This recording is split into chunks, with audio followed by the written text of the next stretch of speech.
Okay, time for a story that's out of this world, from our space. How do you forgive the unforgivable, especially when the person who hurt you might not live to see that forgiveness? Today on Our Space, a man wrestles with heartbreak that has haunted him for over a decade. Here's his story.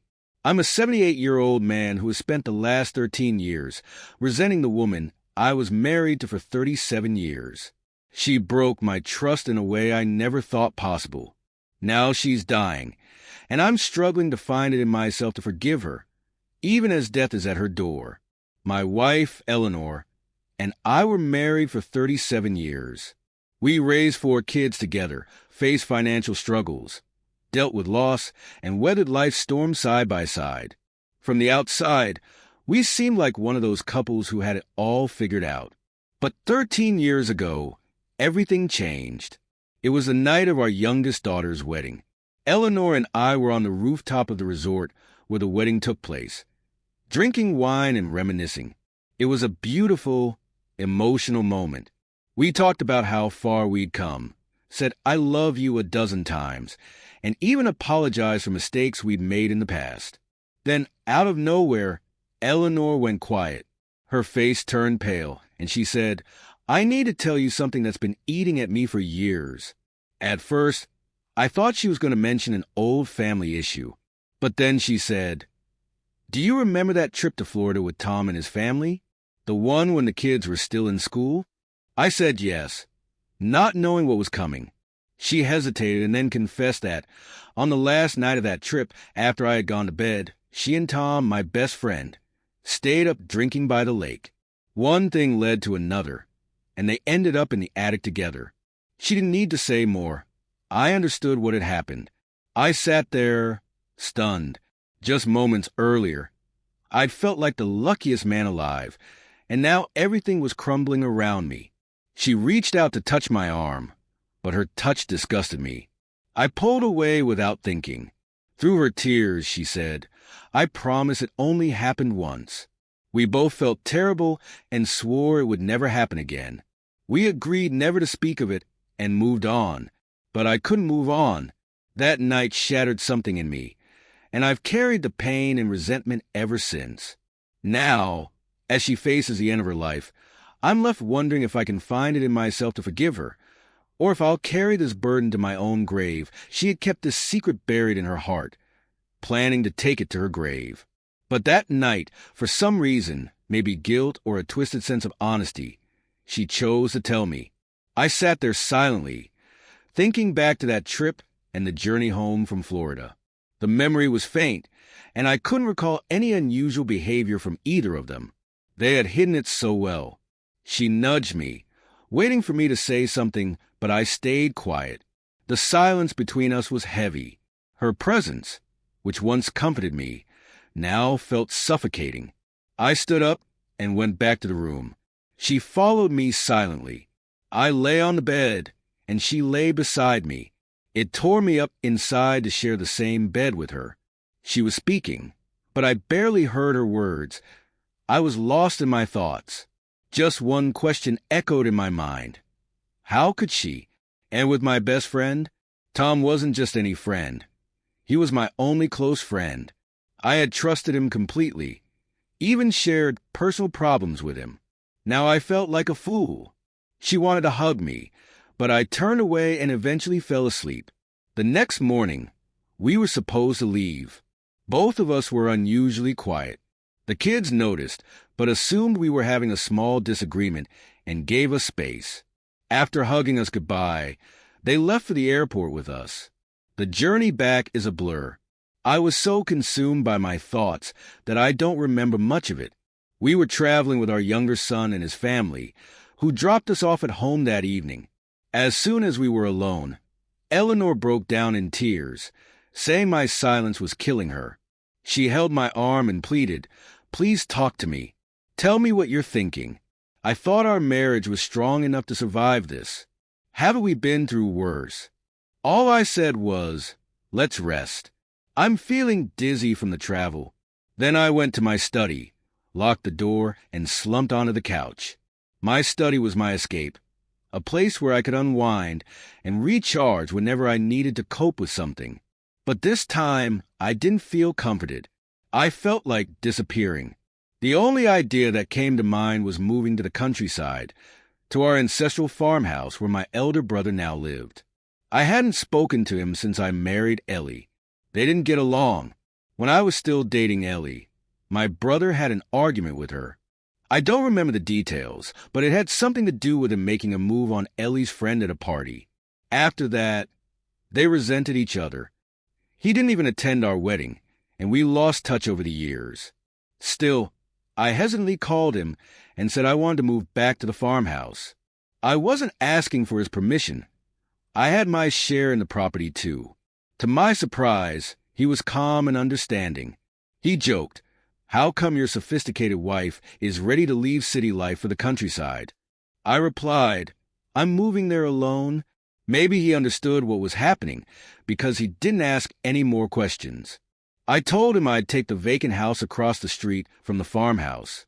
Back then, I was running a store after retiring from my main business, and I decided to sell it. It took a week to finalize everything. During that time, I avoided Ellie as much as possible. I spent most of my days in my study or going for long walks. I ate out or brought takeaways to avoid being around her. She tried leaving me notes, saying things like, "We'll get through this. We've been through worse. I love you. I miss you," but I couldn't face her.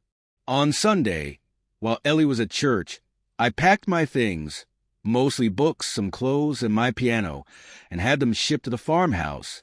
Then I got in my car and drove off, taking 4 days to reach there. I stayed in hotels along the way and turned off my phone, knowing she'd try to call me as soon as she came home to an empty house. I cut off all contact. I changed my number and deleted my social media accounts. I ghosted her completely. To this day, I don't know if I was running from the betrayal or trying to erase it from my life by disappearing myself. Eventually, she contacted our children, who tried to file a missing person report. But the police said there was no foul play. I had left voluntarily. I left everything to her. The house, the retirement savings, and the rental income from 2 properties I had invested in after retiring. I didn't want anything except peace. Back in the day, I ran a fish supplies business. But by the time our kids had grown up and moved out, I had sold it and wrapped up all responsibilities. I sold my business and invested in high-yield rental properties, hoping to live a peaceful and quiet life. I ran a store selling aquariums and fish supplies, and for a while, everything seemed fine. Then, out of nowhere, my world came crashing down. I left behind the life and family I had built over the years and moved back to my homeland, several states and miles away. No one knew where I was until my niece, my brother's daughter, visited him and mentioned it to my son. That's how my family eventually found out where I was. Staying with my brother was the last thing they expected because of the history between us. My daughter sent me a letter pleading for forgiveness, and she even visited me to try to understand what had happened. I told her to ask her mother and let Ellie explain her side of the story. Ellie eventually told the kids the truth, hoping they could mediate. At first, they were upset with her, but as they saw her suffering, their anger softened. One by one, they reached out to me, asking why I couldn't forgive her and why I was holding on to the past. I told them I needed time. They tried everything to bring us back together, invited me to family gatherings, birthdays, anniversaries, and other milestones. But I never showed up. I missed the births of my grandkids, their birthdays, and every important moment in their lives. Eventually, my youngest son flew out to see me.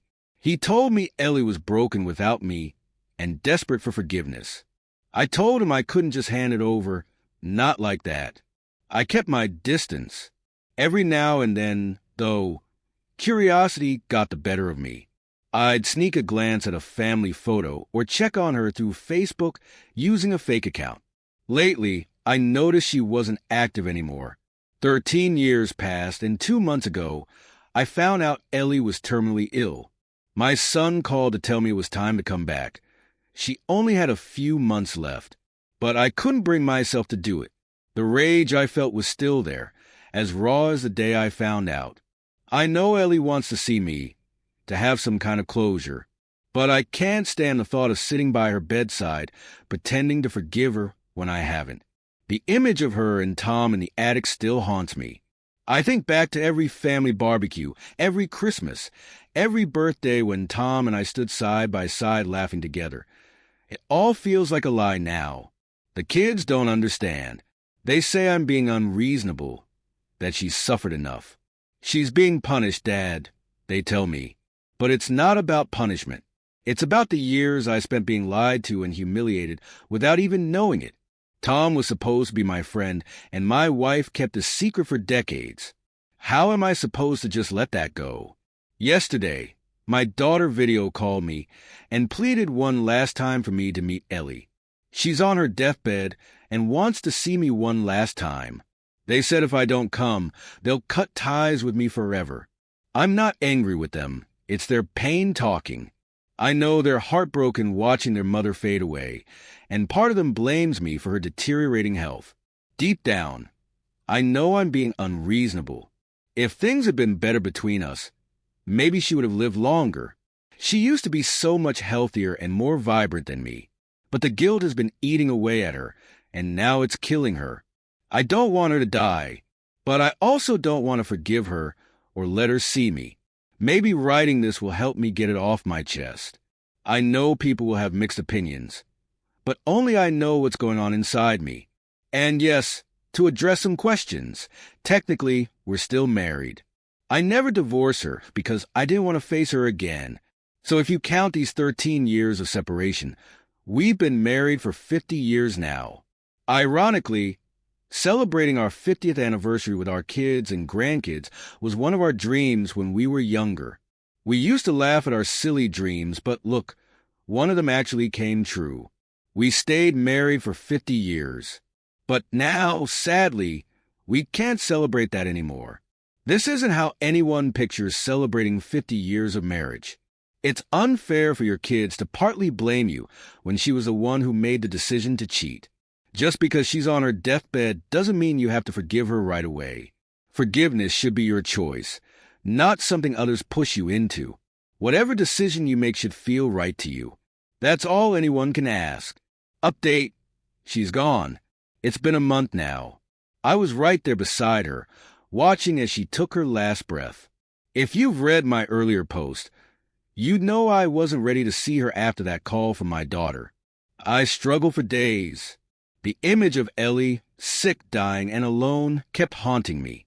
I'd spent years avoiding her and burying my pain. In doing so, I'd become a ghost of a man, unsure of who I even was anymore. Then one morning, something changed. Maybe it was guilt, or maybe I was finally ready. I booked a ticket and went home. Walking into her hospital room felt like stepping back into a life I thought I'd left behind. She looked so fragile, so different from the woman I once knew. But when she saw me, her face lit up and she started to cry. In a breaking voice, she whispered, "I'm so sorry. I've spent every day regretting what I did to you. For the first time in 13 years, I cried too. I held her thin, frail hands. Her wrists were like bones wrapped in skin, and we both cried. That moment was one of reckoning. A lifetime of hurt laid bare between us. She kept asking me to forgive her, tears streaming down her face. I wasn't sure if I could. I felt anger like poison in my veins. I wanted to stop her from dying, but at the same time, I couldn't bring myself to forgive her. She begged me to stay with her in her final days, saying she couldn't leave this world knowing I was still so full of pain. I told her I'd try, and for a while I stayed. We talked about our kids and the years we spent together. Occasionally, I'd catch glimpses of the life we used to have before everything was shattered. She'd ask for forgiveness again and again, but I'd just say, "I'm here, aren't I? Let's not talk about it." In the end, it was never truly forgiveness. She wanted my forgiveness, but I couldn't give it to her, not fully. I tried, but I couldn't lie to her or to myself. Then something unexpected happened. One day, Tom showed up. I was sitting in the park across from the care home when he came and sat down beside me. My body went cold. I hadn't seen him since before Ellie's confession. He looked older and worn out, like he had been carrying the weight of this secret just as long as she had. He asked if we could talk. I didn't want to, but something made me stay and listen. I didn't nod or say a word, just stared at the ground. He started by saying, "I'm sorry. I've wanted to tell you for years, but I was too much of a coward." He talked about his guilt, how it had eaten away at him, how he felt like a fraud every time we were around each other. Then he said, "After you left, Ellie told me she had confessed everything to you and that you had left her. I couldn't forgive myself for ruining your marriage. The guilt became too much, so I confessed the truth to Maria." He paused, then continued, "Maria and I separated after that. My children despised me for years. It wasn't until 2 years ago, when my grandchild was born, that my daughter reached out to me. I met them, and since then, they've slowly started including me in family events. But those years of being rejected by my own kids were terrible. I can only imagine what Ellie must have gone through. Trust me, I regret that moment every second of my life. I haven't seen her since you left. Things got so bad. I wish I could go back and undo everything." He broke down crying. And damn it, I cried too. It was an outburst of raw, brutal emotions. Years of anger and bitterness boiled over and finally burst. In that moment, I realized something. He had suffered too. Maybe not in the same way I had, but he had paid his own price. Seeing him broken, filled with regret, stripped something away from me. It didn't erase the hurt or the betrayal, but it made me see that they were both just human, flawed, imperfect, and broken in their own ways. They were both haunted by that one night in ways I hadn't fully understood. When her condition got worse, Tom came to visit her. None of us spoke. It was just silent tears from all three of us. The night she passed, I held her hand. Inside me, love and betrayal twisted into one painful knot. As she took her final breath, I felt the last of my anger rise, one final wave of bitterness. Then, like dust settling after a storm, it was gone. What remained was a hollow, aching sadness, not just for what she had done, but for everything we had lost. And, in a way, for what I had lost by holding on to that pain for so long. Now she's gone, and I'm here, an old man left with nothing but memories. The kids think I was too harsh. Maybe they're right, but deep down, I know I did what I had to do. I loved Ellie, but after her betrayal, I couldn't look at her the same way. Some wounds cut too deep to heal, and some forgiveness is just too much to ask for. She left me everything, the kids, the house, the properties, but I don't want any of it. None of it makes sense to me anymore. What am I supposed to do with it all? I built it so we could enjoy it together, but now she's gone. And soon, it'll be my turn too, maybe years, maybe just months. My heart feels so heavy. I haven't come to terms with the fact that she's gone. Sometimes I think I shouldn't have come back to see her in that state. That image of her, so frail and miserable, keeps haunting me. I'm not sure what I hope to accomplish by writing this. Maybe I'm trying to make sense of my choices.